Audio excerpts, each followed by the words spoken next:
(1절에서) (13절입니다)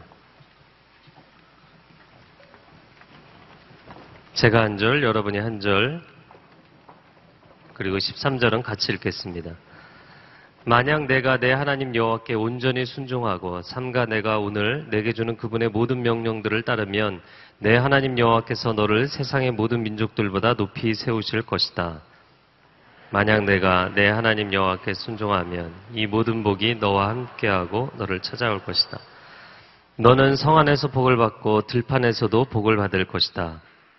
내 몸에서 나는 것이 복을 받을 것이며 내 땅에서 나는 것과 내 가축의 새끼 곧 소들의 새끼인 송아지들과 양들의 새끼인 어린 양들이 복을 받을 것이다. 내 바구니와 내 반죽 그릇이 복을 받을 것이다. 내가 들어와도 복을 받고 나가도 복을 받을 것이다. 여호와께서 내게 대항해 들고 일어나는 원수들이 내 앞에서 얻어맞게 하실 것이다. 그들이 한 길로 왔다가 내 앞에서 7길로 도망할 것이다. 내 손이 닿는 모든 것에 복을 보내실 것이며 내 하나님 여호와께서 내게 주시는 그 땅에서 내게 복 주실 것이다. 내가 내 하나님 여호와의 명령들을 지키고 그분의 길로 걸으면 여호와께서 내게 맹세하신 대로 너를 그분의 거룩한 백성으로 세우실 것이다. 그러면 세상의 모든 민족들이 내가 여호와의 이름으로 불리는 것을 보고 너를 두려워할 것이다. 여호와께서 내 조상들에게 내게 주겠다고 맹세하신 그 땅에서 내 몸에서 나는 것, 내 가축의 새끼들, 내 땅에서 거둬들인 것이 풍요롭고도 풍성하게 하실 것이다. 내 땅에 때마다 비를 보내시고 내 손으로 하는 모든 일에 복 주실 것이다. 내가 여러 민족들에게 구워주고 누구에게도 꾸는 일이 없을 것이다. 함께 읽겠습니다. 여호와께서 너를 머리가 되게 하시고 꼬리가 되지 않게 하실 것이다. 만약 오늘 내가 주는 내 하나님 여호와의 명령들에 내가 귀 기울이고 삼가 지키면 너는 항상 위에만 있고 결코 아래에 있지 않을 것이다. 아멘. 네, 오늘은 국내에 있는 모든 캠퍼스들, 서빙과 양재 모든 예배, 해외 비전교회 목사님들이 설교를 해주십니다. 내일부터 일주일 동안 온누리교회 모든 목회자들이 함께 모여서 목회사관학교 훈련을 합니다. 그래서 이번에 들어오셨는데요. 현재 뉴질랜드 온누리교회 담당하고 계시는 안광공 목사님이시고요. 2008년도에 대학청년 본부장이셨고 저의 선임자이십니다. 2002년도에 좀 오래전이지만 2002년도에 여호수아 청년부 담당 목사님이셨습니다. 네, 놀라질 않으시네요. 그래서 목사님 담당이실 때 그때 계셨던 분이 아직도 계시다면 아마 굉장히 반갑지 않을까 생각이 됩니다. 목사님 오늘 귀한 메시지 나눠주실 텐데 우리 목사님께 큰 박수로 축복하고 환영하겠습니다.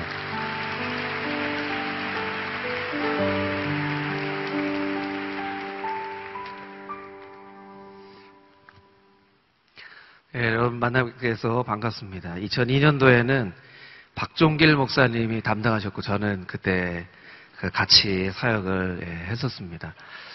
뉴질랜드는 지금 이제 막 여름입니다. 남반구여서 여름인데 추운 한국에 들어왔더니 감기가 걸려서 목소리가 좀 그래도 괜찮나요? 네, 네, 훌륭한 청년들이 많네요. 네.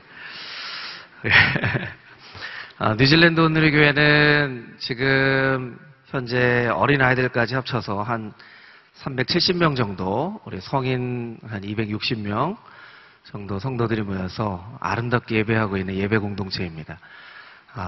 이렇게 작은 공간에서만 예배 드리다가 이렇게 오랜만에 양재 사랑성전에서 우리 청년들하고 찬양하고 예배하니까 막 가슴이 막 너무 떨리는 거예요. 너무 떨리고, 특별히 이제 이상준 목사님, 제가 너무나 좋아하는 목사님인데, 이상준 목사님 설교를 너무 탁월하게 잘하셔서, 이상준 목사님 설교하는 공동체에서 설교하는 게 저한테는 굉장히 큰, 좀 부담감입니다. 네. 그래서 이쪽으로 안 가고 이쪽으로 오고 있잖아요, 지금. 네. 예, 설교 너무 잘하시고, 운동도 너무 잘하시고, 저보다 너무 다 탁월하시고, 예, 봄이 오고 있습니다. 이런 멘트도 아무렇지도 않게 너무 잘하시고, 예, 저는 이렇게 막 오그라서 이렇게 봄이, 봄은 이겼습니다. 이렇게 하는데, 예. 이마도 제가 굉장히 더 앞서갔는데, 이제 이마도 저를 따라오고 계세요. 예. 따라오고 계시고, 예. 그래서 이상준 목사님보다 나은 거는 제가 얼굴밖에 없는 것 같습니다. 예. 네. 지난주 큐티 본문 말씀이었는데요. 목요일 본문이었던 것 같아요. 창세기 24장 말씀에 그 엘리멜렉이 아브라함의 아들 이삭의 그 부인을 얻으러 가는 그 장면에서 엘리멜렉이 이렇게 기도하더라고요. 주님, 제가 걷고 있는 이 길이 잘 되게 하여 주시옵소서. 제가 그 말씀에 굉장히 은혜를 많이 받았어요. 예. 제가 걷고 있는 이 길이 정말 잘 되기를 원합니다. 그래서 오늘 좀 일찍 와서 기도하면서 제가 하나님 말씀 증거합니다.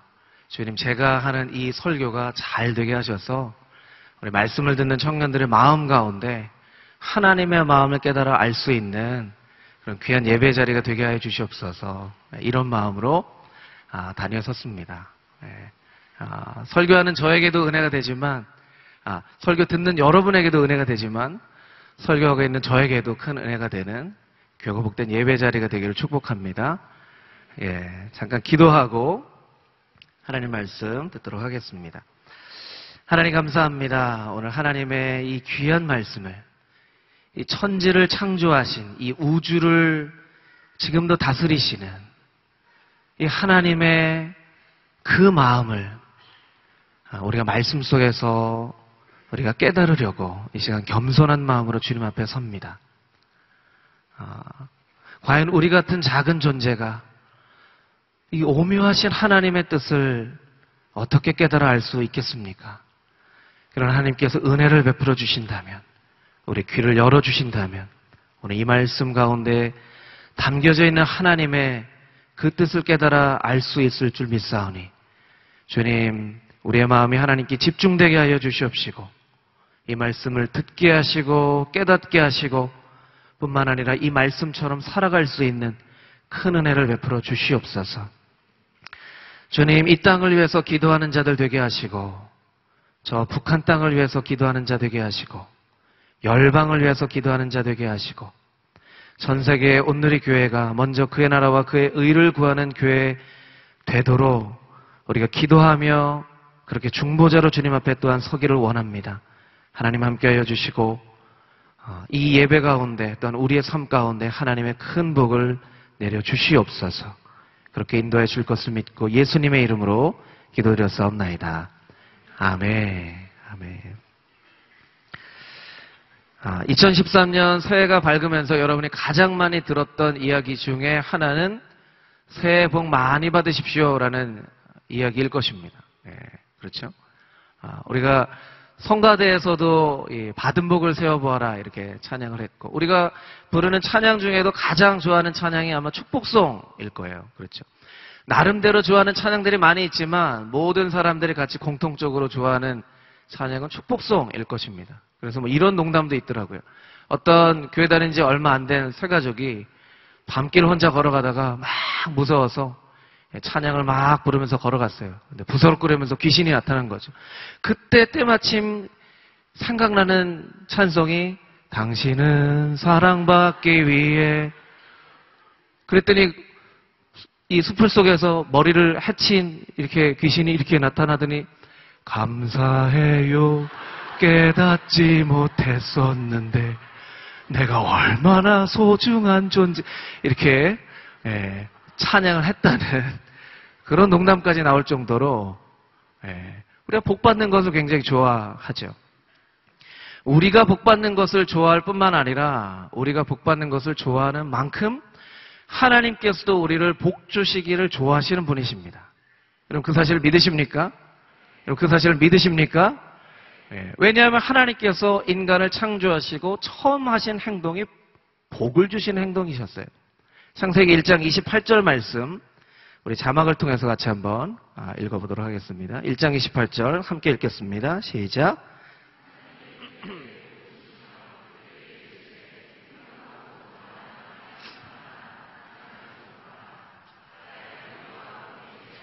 땅에 기는 모든 생물을 다스리라 하셨습니다. 아멘. 하나님께서 인간을 창조하시고 하신 첫 번째 행동이 복을 주신 행동이셨어요.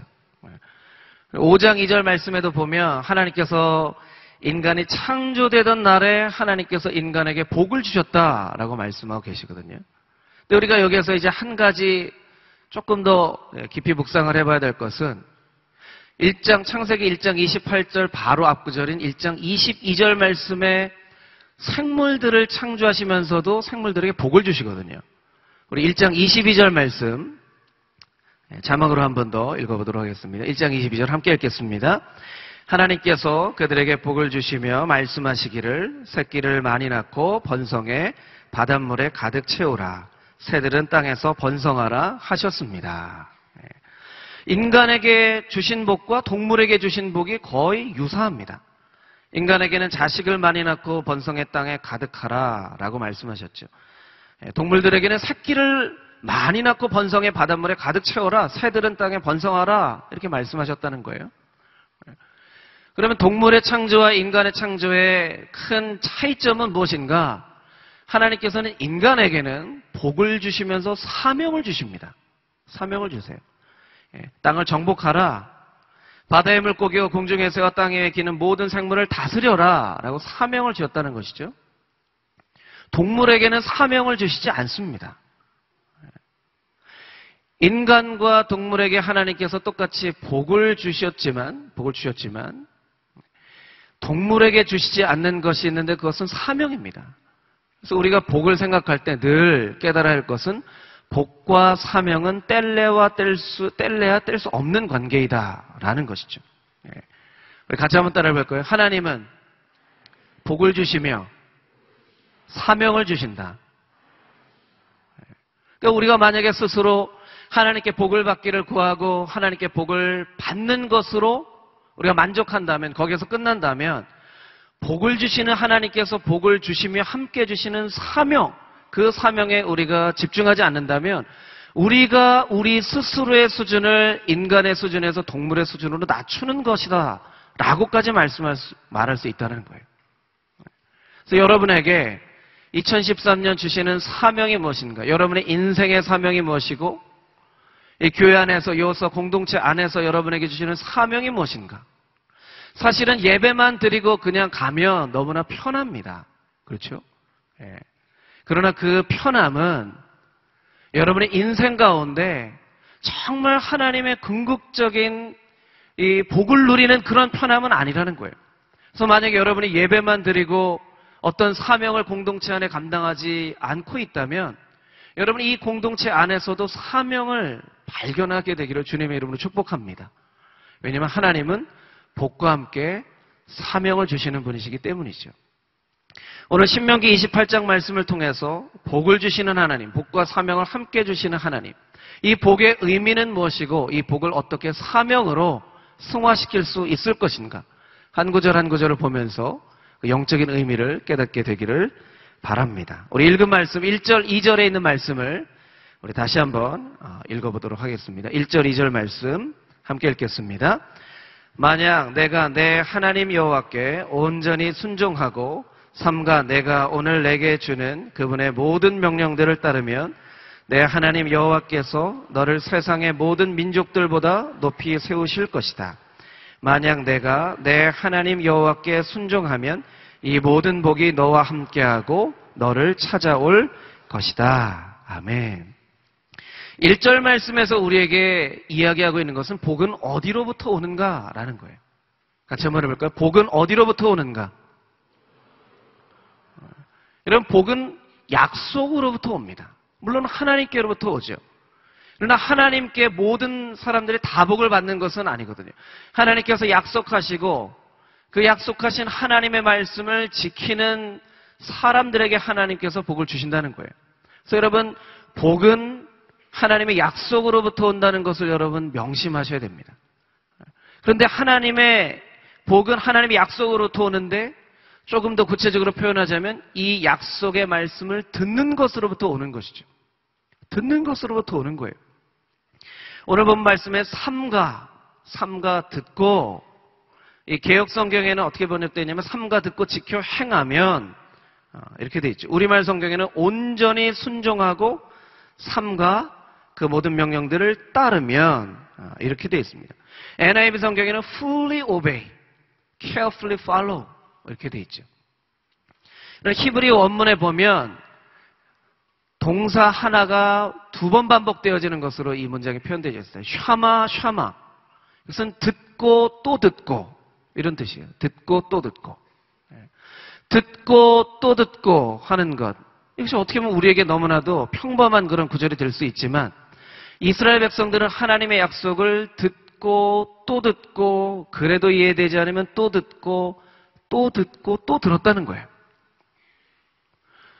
여러분 잘 이해하십시오. 복은 하나님께로부터 오는 것이지만 그 복은 하나님의 약속을 듣는 사람으로부터 복이 시작되어지는데 이 복을 듣고 또 듣는 자에게 하나님께서 복을 주신다는 거예요.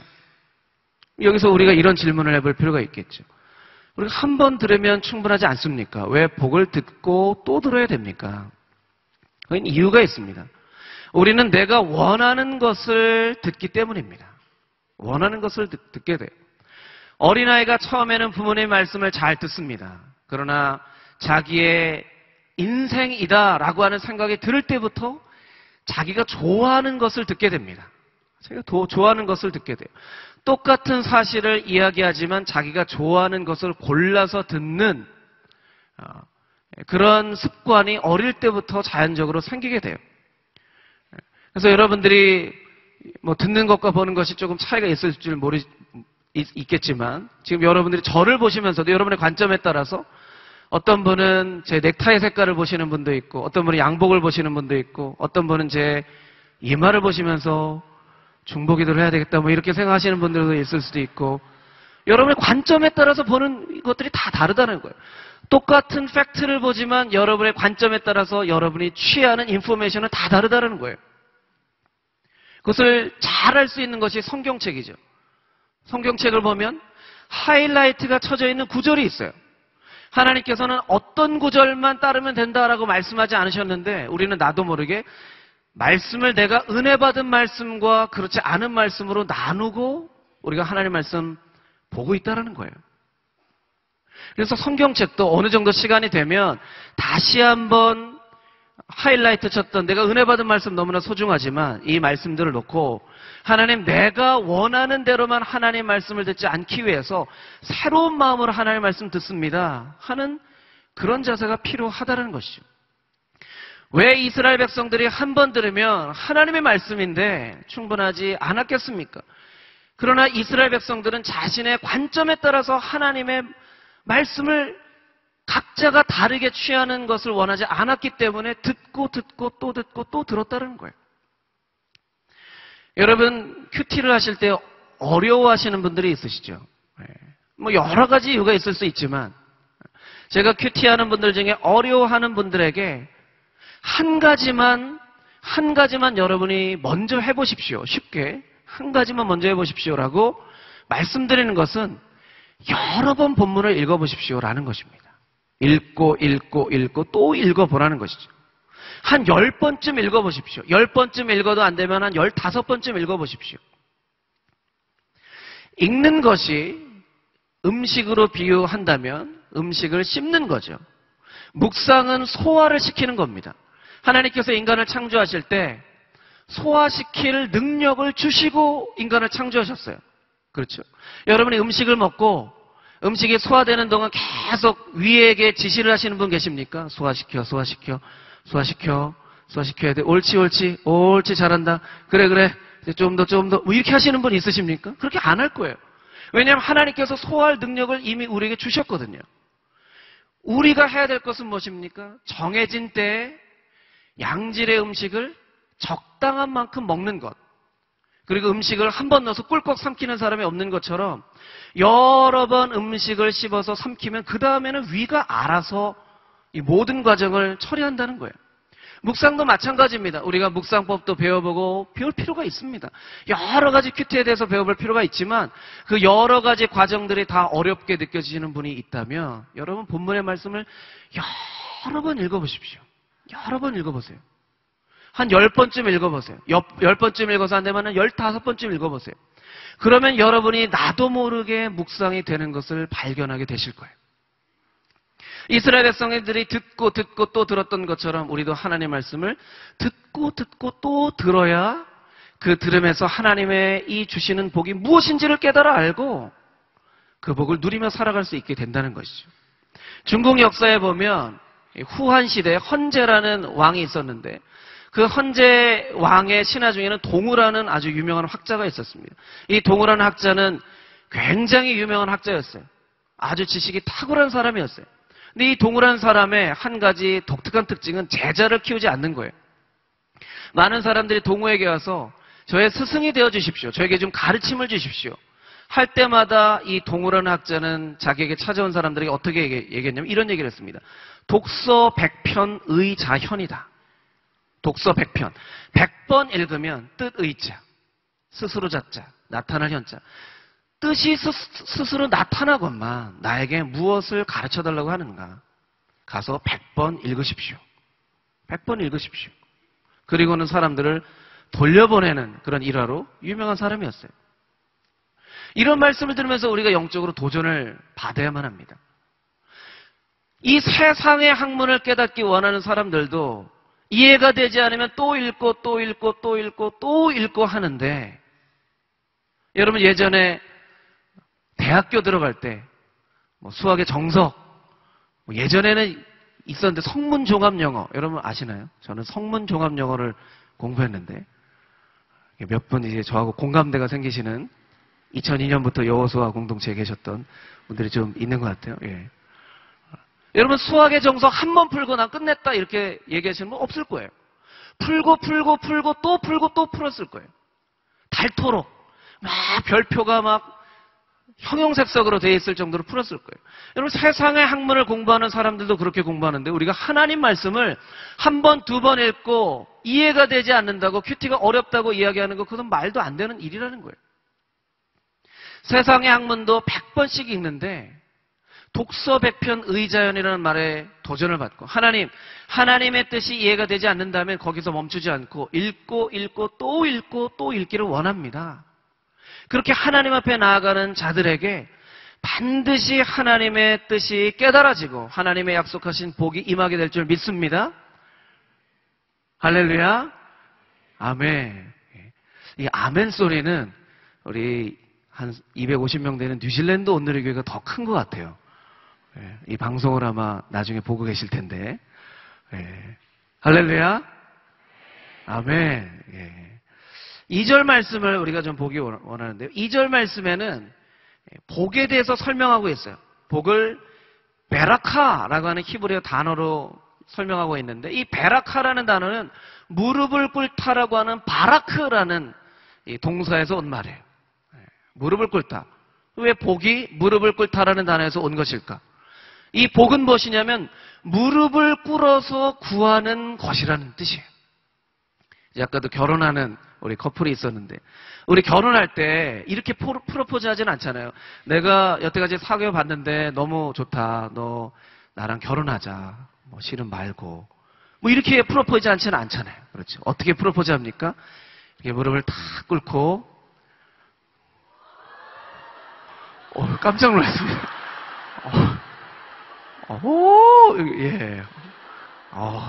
예. 이렇게 무릎을 꿇고 Do you marry me? 이렇게 하죠. 예. 제가 뉴질랜드에서 왔다니까요. 그렇죠. 이게 복을 구하는 자세라는 거예요.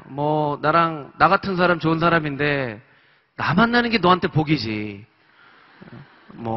실은 말고 한 번뿐이야 기회. 이렇게 청혼하지는 않는다는 거예요.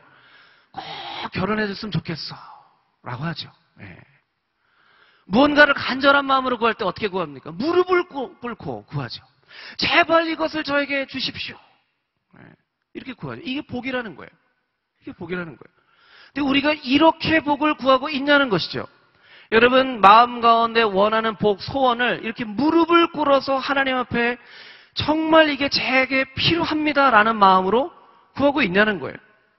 구하고 있지 않다면 그것은 복이 아니라는 거죠. 주님, 작년에도 어떻게 바쁘게 살다 보니까 제가 못 만났어요. 형제를 못 만났어요. 올해도 좀 만나게 해주세요. 그런데 2013년 12월이 됐어요. 근데 너무나 마음이 편하게, 주님, 올해도 어떻게 바쁘게 지내다 보니까 못 만났어요. 내년에 만날 수 있을까요? 실은 말고. 이렇게 구하는 건 복이 아니라는 거예요. 주님, 제가 올해는 꼭 만나야 됩니다, 주님. 제발 주님 만나게 해주시옵소서. 이게 복이라는 거예요, 이게 복을 구하는 자세라는 거예요. 이게 복을 구하는 자세라는 거예요.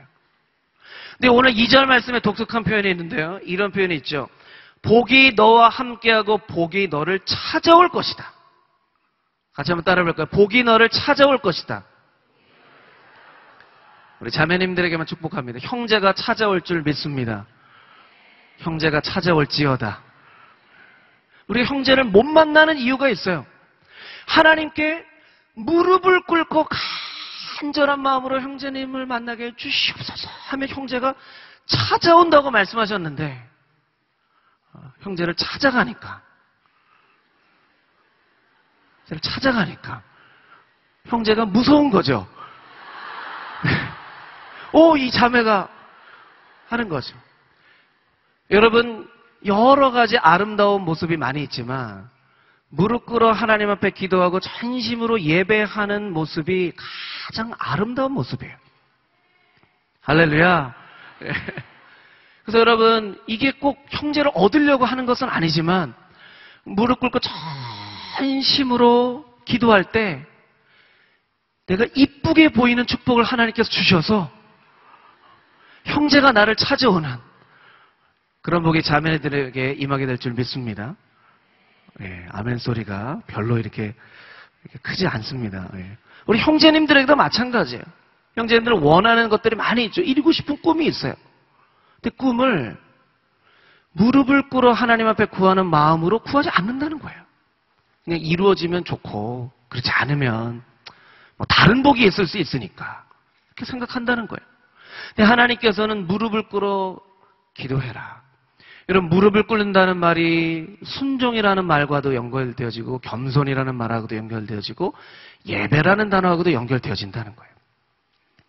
예배하는 마음으로, 겸손한 마음으로 무릎 꿇어 하나님 앞에 간절한 마음으로 기도할 때 우리가 복을 쫓아가는 것이 아니라 복이 나를 쫓아오는, 우리가 돈을 쫓아가는 것이 아니라 돈이 나를 쫓아오는, 우리가 명예를 쫓아가는 것이 아니라 명예가 나를 쫓아오는, 우리가 배우자 될 사람이 누군가 막 쫓아가는 것이 아니라 그 사람이 나에게 쫓아오는 그런 축복을 하나님께서 우리에게 누리게 하신다고 약속하셨다는 거예요.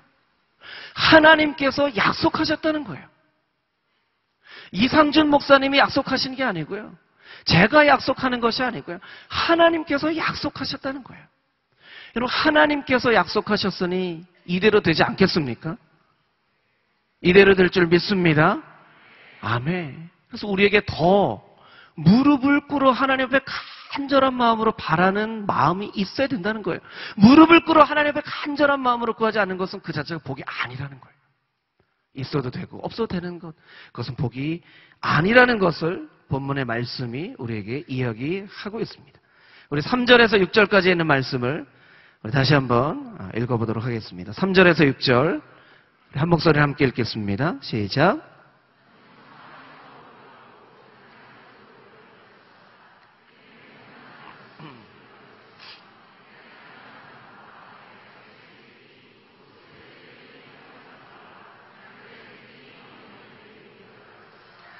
내 바구니와 내 반죽 그릇이 복을 받을 것이다. 내가 들어와도 복을 받고 나가도 복을 받을 것이다. 아멘. 우리 3절 말씀을 보면 너는 성 안에서 복을 받고 들판에서도 복을 받을 것이다.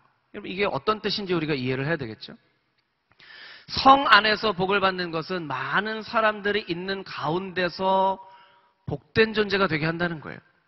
들판에서 복을 받는다는 것은 혼자 있는 곳에서 복된 존재가 되게 하신다는 거예요. 여러분, 오늘날 많은 사람들이 한 가지 복은 어느 정도는 누리고 있습니다. 성읍에서 복을 받는 것, 많은 사람들하고 함께 했을 때 복을 받는 것. 많은 사람들이 얘기하죠. 당신은 정말 복받은 사람입니다.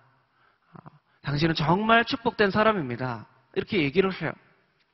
이게 꼭 신앙의 관점에서 볼 때 복이 아니더라도 오늘날 많은 유명인들, 연예인들, 이런 사람들, 많은 사람들이 부러움의 대상이 되는 사람들, 이 복받는다고 많은 사람들이 얘기하죠. 오늘날은 좀 표현을 달리해서 전생에 나를 구했냐, 이렇게 표현하기도 하지만, 복받는다 이렇게 얘기를 한다는 거예요. 그런데 한 가지, 들판에서 복을 받을 것이다라는 이 복을 누리는 사람이 그렇게 많지 않다는 거예요. 혼자 있을 때. 내가 혼자 있을 때 내가 정말로 복된 존재다.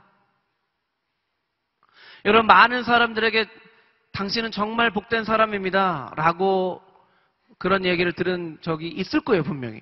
그러나 여러분이 거울을 보면서 거울 속에 있는 여러분에게 너는 정말 복된 존재야, 너는 정말 복덩어리야, 혹은 혼자 있을 때 내가 얼마나 복된 사람인가, 이렇게 생각하는 사람이 오늘날 많지 않다는 거예요.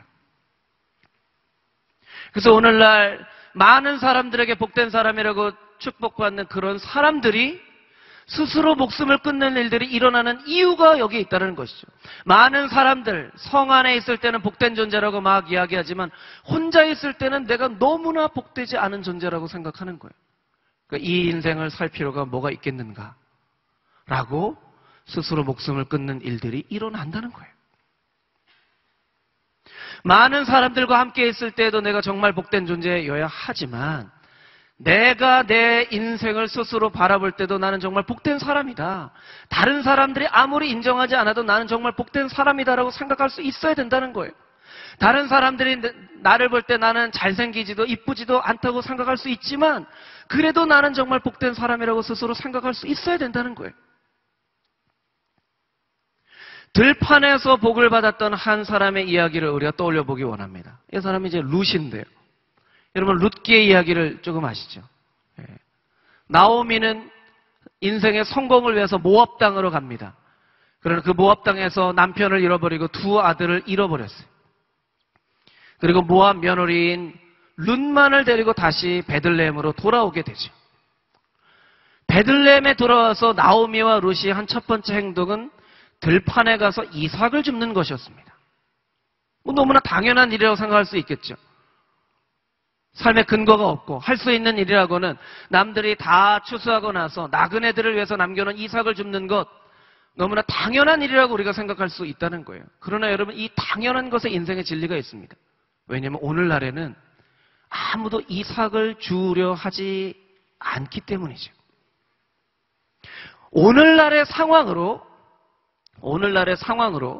이 룻기의 이 배경의 말씀을 다시 한번 재현해 본다면, 여러분, 나오미는 친척들이 많은 사람이었어요. 도와줄 수 있는 사람들이 많은 사람이었어요. 그렇죠?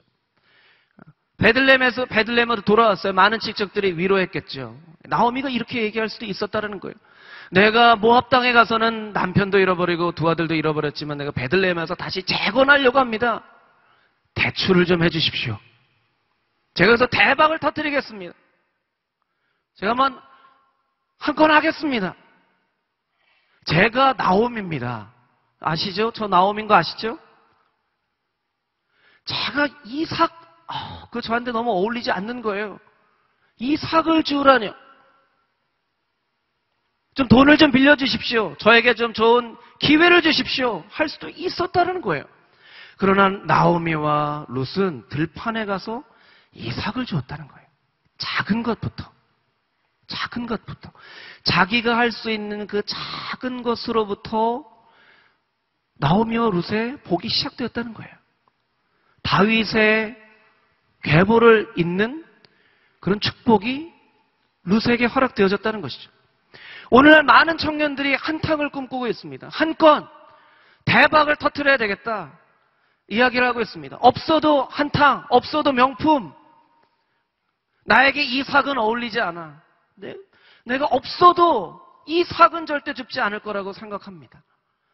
그러나 여러분 꼭 기억하십시오. 여러분이 할 수 있는 가장 작은 것, 어떻게 보면 자존심 상하는 것, 어떻게 보면 너무나 별 볼 일 없는, 볼품없는 일이라 할지라도 하나님 앞에서 하나님, 제가 할 수 있는 일이 이삭 줍는 일밖에 없지만 하나님께서 은혜를 베풀어 주시사 이 이삭 줍는 일을 통하여서 하나님의 놀라운 은혜가 나의 삶 가운데 열매 맺게 해 주시옵소서. 내가 성 안에서도 복을 누리기 원하지만 이 들판에서도 복을 누리기 원합니다. 이런 마음으로 이삭을 하나하나 줍는 것 같은 작은 시도가 오늘날 청년들에게, 많은 크리스찬들에게 한탕을 꿈꾸고 명품을 꿈꾸고 대박을 꿈꾸는 우리들에게 필요하다는 거예요. 혹시 여러분 하나님 앞에 전심으로 찬양하며 예배를 드리는 여러분 가운데서도 여러분 주변에 있는 이삭은 자존심이 상하기 때문에, 볼품없기 때문에 눈여겨보지 않고 나 인생 가운데 언제 대박이 터질까 그렇게 꿈꾸고 있는 분들이 있다면 오늘 여러분의 마음을 바꾸시고 여러분 주변에 있는 이삭으로부터 시작하여서 성 안에서도 복을 누리지만 들판에서도 복을 누릴 수 있는, 혼자 있을 때도 내 인생이 너무나 값진 인생이라고 스스로에게 이야기할 수 있는 하나님의 거룩한 복된 청년들이 되시기를 주님의 이름으로 축복합니다. 아멘. 우리 4절부터 6절까지에 있는 말씀은 복의 범위에 대해서 이야기를 하고 있습니다. 내 몸에서 나는 것이 복을 받을 것이며 내 땅에서 나는 것과 심지어는 내 바구니와 내 반죽 그릇도 복을 받게 될 것이다. 내가 들어와도 복을 받고 나가도 복을 받게 될 것이다. 복의 범위에 대해서, 이것이 맞는 표현인지 모르겠지만 복의 전염성에 대해서 이야기를 하고 있습니다. 이것이 복의 특징입니다. 복은요, 한 사람이 복을 받지만 그 주변에 있는 사람들까지 복의 열매를 누리는 것이 복의 특성이에요. 그렇죠? 아브라함이 복된 인생을 살았지만 아브라함이 살고 있는 그곳이 복을 누렸습니다. 요셉이 복된 인생을 살았지만 요셉 때문에 애굽과 그 주변에 있는 많은 나라들이 복을 누렸어요. 저는 이 말씀을 여러분을 축복합니다. 아멘으로 화답할 때 복이 임할 줄 믿습니다. 여러분 때문에 여러분의 직장이 복을 얻게 되기를 축복합니다. 여러분 때문에 여호서 공동체가 복을 얻게 되기를 축복합니다. 여러분 때문에 대한민국이 복을 얻게 되기를 축복합니다. 여러분 때문에 여러분이 기도하고 있는 그 열방이 복을 얻게 되기를 주님의 이름으로 축복합니다. 이게 복의 특성이라는 거예요. 복의 특성이에요. 복은 한 사람이 복을 받아 누리지만 그 복의 열매를 주변에는 많은 사람들이 함께 누린다는 거예요. 그렇기 때문에 우리가 복된 인생이 되어야만 합니다. 나 때문에 우리의 가족이 예수 그리스도를 믿게 되고, 나 때문에 내 직장 동료들이 복을 얻게 되고, 나 때문에 내가 사는 그 지역이 복을 얻게 되고, 이것이 복의 특성이라는 거예요. 역대하 15장 말씀에 보면 아사왕 때 종교개혁을 하는 이렇게 본문의 말씀이 나오는데요.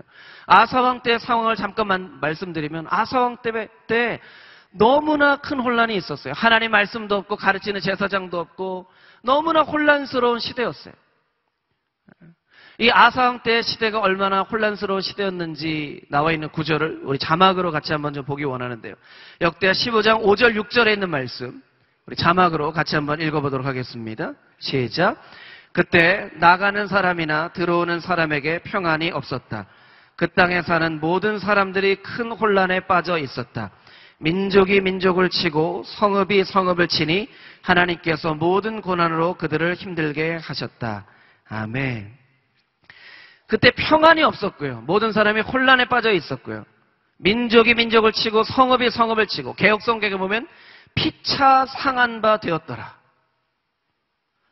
여러분, 전쟁이라는 것은 전쟁의 특성상 승자가 있다면 패자가 있는 것이 전쟁이죠. 그렇죠? 싸움은 늘 승자가 있고 패자가 있습니다. 운동 경기도 마찬가지죠. 승리하는 팀이 있으면 지는 팀이 있죠. 근데 그 당시에 상황이 어땠냐면 민족이 민족을 쳤어요. 민족끼리 싸웠어요. 성읍끼리 싸웠어요. 근데 그 결과는 피차 상한 바 되었더라. 승자도 없고 패자만 남는. 오늘날 이런 상황들이 우리 삶 가운데 많이 일어납니다. 뭔가 치열하게 싸워요. 뭔가 경쟁사에서 이기려고 치열하게 싸우지만 승자는 없고 패자만 남아있는 것 같은 그런 상황이 오늘날에도 일어나는 상황이라는 것이죠. 그때 하나님께 선지자를 통해서 아사왕에게 말씀하십니다. 어떻게 말씀하시냐면 내가 하는 일에 큰 상급이 있을 것이다. 내 손이 약해지지 않게 해라. 그래서 그 선지자의 말씀을 듣고 아사왕이 종교개혁을 합니다.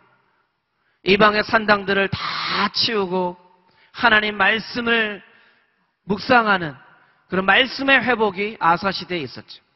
그 말씀의 회복이 있고 나서의 난 이후에 변화된 상황에 대해서 이 역대하 15장 말씀이 또 한 가지 말씀하고 있는데 역대하 15장 15절 말씀 자막으로 보여주시죠. 15장 15절 말씀 함께 읽겠습니다. 시작. 온 유다는 그들이 마음을 다해 맹세한 것이 기뻤습니다. 그들은 마음을 다해 하나님을 찾았고 여호와께서도 백성들과 만나 주셨습니다. 여호와께서는 그들 주변에 평안을 주셨습니다. 아멘. 온 유다가 마음을 다해 맹세한 것이 기뻤어요. 이거 여러분 되게 중요한 구절입니다. 스스로 마음을 다해 맹세한 것에 대해서 스스로 기뻤다는 거예요. 여러분 우리는 하나님 앞에 약속하고 그 약속한 것에 대해서 기뻐하기보다 미안해하거나 후회하는 경험이 더 많습니다. 뭐 예를 들면 송구영신 예배 때 주님 2013년 한 해 제가 기도하는 한 해가 되겠습니다. 새벽 예배 제가 나오겠습니다. 하고 나서 그 다음날 알람이 안 울려서 새벽에 못 나왔어요. 그럼 미안해지는 거죠, 하나님께. 그러면서 우리 마음 가운데 이런 후회가 생깁니다. 송구영신 예배 때 참았어야 되는데. 송구영신 예배 때 그때 참았어야 되는데. 그때 내가 왜 새벽 예배 한다고 그래서 그때 약속만 하지 않았으면 이렇게 미안하지는 않았을 텐데. 그래서 막 다짐을 하죠.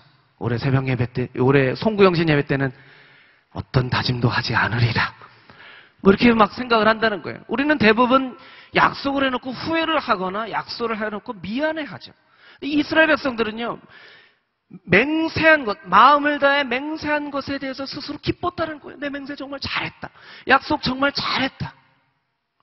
그리고 어떤 일이 일어났습니까? 마음을 다해 하나님을 찾았고 하나님도 그들을 만나주셨고 여호와께서 그들 주변에 평안을 주셨습니다. 개역성경에 보면요, 사방의 평안을 누렸더라. 사방의 평안을 누렸더라. 여러분, 하나님의 은혜와 복이 어떤 형식으로 사방을 향해 나아가냐면 우리는 착각하고 있는 것이 시각적으로 표현하면 파이프라인처럼 우리가 생각할 경우가 많이 있어요. 우리가 복을 누렸어요. 복을 어떻게 누리나? 아, 내가 좋아하는 저 형제에게는 내가 복을 함께 나눠야지 하면서 그 형제에게는 파이프라인을 연결시킵니다. 아, 저 형제는 내가 너무 싫어해. 저 형제에게는 복을 주지 않을 거야. 그래서 파이프라인을 끊어요. 그렇게 우리가 생각을 해요. 근데 하나님의 복은 마치 이 컵에, 여러분 이 컵 보이시죠? 컵에 물을 따를 때 물이 넘치면 넘치는 물을 주워 담을 수 없는 것처럼 그렇게 하나님의 복이 우리 인생 가운데 쏟아지면 이 복이 넘친다는 거예요. 우리가 복된 인생이냐, 우리가 은혜가 충만한 인생이냐를 볼 수 있는 중요한 기준의 하나는 내가 싫어하는 형제, 싫어하는 자매에게도 은혜가 흘러간다면 그것은 정말 복이 넘치는 인생이 되는 거예요. 저 사람은 내가 너무 싫은데 어떻게 하다 보니 그 사람에게 막 은혜를 나눠주고 있어요. 그러면 정말 복이 흘러 넘치는 증거라는 거예요. 이 역대하 15장의 말씀처럼 사방의 복을 누렸더라. 여러분의 사방이 여러분 때문에 복을 누리게 되는 그런 축복이 2013년 한 해 여러분의 삶 가운데 반드시 일어나게 될 줄 믿습니다. 아멘, 아멘. 우리 한 구절만 더 살펴보기 원하는데요. 12절 말씀. 우리 12절 말씀만 우리 한 구절 더 묵상해 보기를 원합니다. 12절 말씀 함께 읽겠습니다. 시작. 여호와께서 하늘에 있는 그분의 은혜의 창고를 열어 내 땅에 때마다 비를 보내시고 내 손으로 하는 모든 일에 복 주실 것이다. 내가 여러 민족들에게 꾸어주고 누구에게도 꾸는 일이 없을 것이다. 아멘.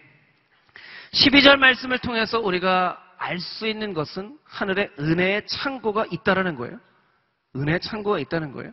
이 은혜의 창고가 있다라는 것을 야베스의 기도라는 책에서는 어떻게 표현되어 있냐면, 천국에 가면 선물함이 쫙 있는데 그 선물함에는 잘 포장되어 있는 선물이, 복이 들어있다. 그 밑에는 복을 받아야 될, 선물을 받아야 될 사람들 이름이 다 적혀져 있다.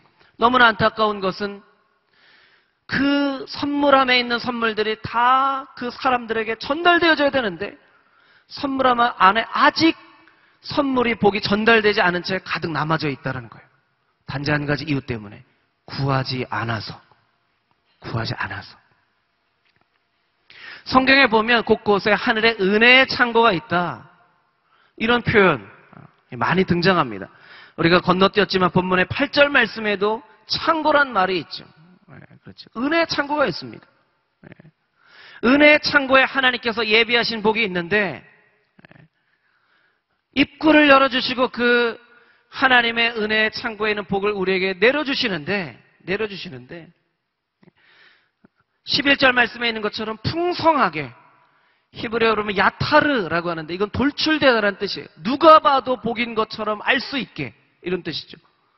막 찾아서 얘기하다 보니까 이제 보니까 정말 복된 사람이구나, 이게 아니라 한순간 딱 보기만 해도 이 사람은 복된 사람이다라는 것을 알 수 있을 정도로 그렇게 우리가 복을 누리게 하시겠다고 하나님께서 말씀하신 것인데, 우리가 한 가지 이사야서에 있는 말씀과 이 신명기에 있는 말씀을 같이 우리가 묵상하면서 생각할 필요가 있다는 거예요. 이사야 33장 6절 말씀, 이사야 33장 6절 말씀 자막으로 우리 같이 한번 읽어보겠습니다. 시작. 그분은 너희 시대에 든든한 기초가 되시고 구원과 지혜와 지식이 쌓여있는 보물 창고가 될 것이다. 그 중에도 여호와를 두려워하는 것이 이 창고의 보물이다.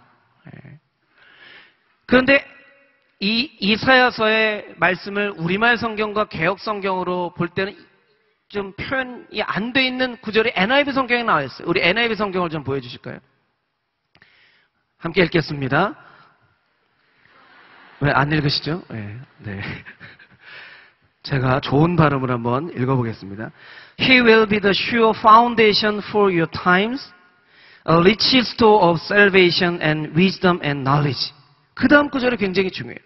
The fear of the Lord is the key to this treasure. The fear of the Lord is the key to this treasure. 여러분, 보물 창고가 있으면 뭐합니까? 키가 없는데. 아무리 은혜의 창고가 있으면 뭐합니까? 열쇠가 없는데. 여러분에게 아무리 10억, 100억 되는 잔고의 은행 통장이 있으면 뭐합니까? 비밀번호를 모르는데. 그렇죠? 하나님께서는 우리 시대의 구원과 지혜와 지식의 rich store, 아주 풍성한 창고가 되신다는 거야. 이거 다 알고 있죠. The fear of the Lord is the key to this treasure. 그러나 여호와를 두려워하는, 여호와를 경외하는 것이 이 창고의 열쇠이다. 여호와를 경외하는 자만이 이 창고의 열쇠를 가진 자이고, 열쇠를 가진 자만이 여호와 창고에 있는 많은 복을 받아 누릴 수 있다는 거예요. 이런데 우리가 예배하지 않을 수 있겠습니까? 우리가 큐티로 날마다 하나님과 예배자로 만나지 않을 수 있겠습니까? 우리가 전심으로 예배 자리에 나와서 하나님 말씀을 전심으로 듣고 찬양을 전심으로 하고 전심으로 기도하지 않을 수 있겠습니까? 여러분, 전심으로 하나님 앞에 예배하는 예배자가 되십시오. 그럼 열쇠는 당신의 것입니다.